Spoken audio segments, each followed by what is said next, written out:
Luffy bang, atas nama MXDLFFY. Oke, mari kita buat ya teman-teman di tutorial menggambar tanpa teori. Oke, silakan persiapkan alat gambar kalian ya teman-teman. Kita belajar bareng bagaimana cara menggambar Monkey D. Luffy yang ringan-ringan saja, yang simpel-simpel saja ya.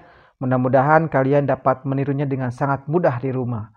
Oke, kita belajar bareng, kita sharing bareng ya. Mohon maaf nih bila gambarnya jelek ya teman-teman. Monkey D. Luffy selalu saja memberikan tawa dan keseriusan berpikir ketika kita menonton episode baru dalam serial anime One Piece. Sebagai seorang karakter utama, Luffy memiliki pembangunan karakter yang unik sejak awal episode ini berlangsung. Oda sendiri tidak secara sembarangan ya menjadikan Monkey D. Luffy sebagai kapten dari bajak laut topi jerami. Ia memiliki alasan khusus yang tentu berbeda dengan para fans Zoro maupun Sanji yang secara mutlak terlalu mengedepankan karakternya tanpa berpikir lebih kritis dan logis. Beberapa alasan Luffy adalah karakter yang paling cocok menjadi kapten dalam bajak lautnya adalah mungkin ketekunan dan konsistensinya ya teman-teman. Luffy memiliki sifat tekun dan konsisten dalam setiap hal yang dilakukannya. Hal ini pun juga tidak lepas dari campur tangan Oda Sensei yang sengaja memberikan karakter ini musuh dari level termudah hingga terberat. Dari yang awalnya berhadapan dengan Kapten Kroco sekelas Buggy hingga bertempur melawan Kaido. Ketekunan dan konsistensi Luffy meskipun ia terkesan bodoh, inilah yang menyebabkan banyak orang mengikutinya. Dan juga kapten kita ini, ketulusan, kepedulian, dan rasa kasih sayangnya sudah tidak bisa dibantahkan lagi ya kawan-kawan. Luffy adalah karakter yang paling tulus, peduli, dan sayang kepada krunya. Bahkan ia rela menantang pemerintah dunia dalam Arch Ines Lobby hanya demi menyelamatkan seorang Nico Robin. Sejak episode pertama anime ini, Luffy sudah memiliki rasa kepemimpinan dan kebebasan yang tinggi. Dalam memimpin krunya, ia bahkan tidak menetapkan adanya pangkat atau jabatan sebagaimana kelompok bajak laut yang lain. Semuanya dianggap sebagai keluarga, teman, dan bebas melakukan apapun. Luffy juga adalah bocah yang dari kecil sudah diprediksi sama Shanks bahwa Luffy itu nantinya akan menjadi raja bajak laut. Masih ingatkah?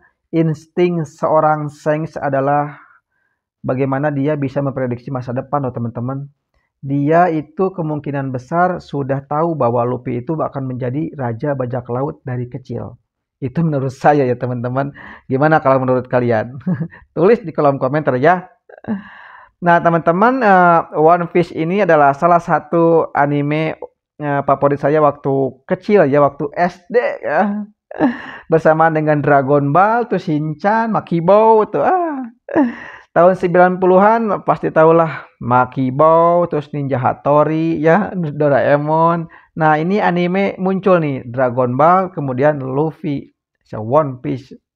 Ada yang kelahiran tahun 1990? Nah, mari kita merapat di sini di kolom komentar ya.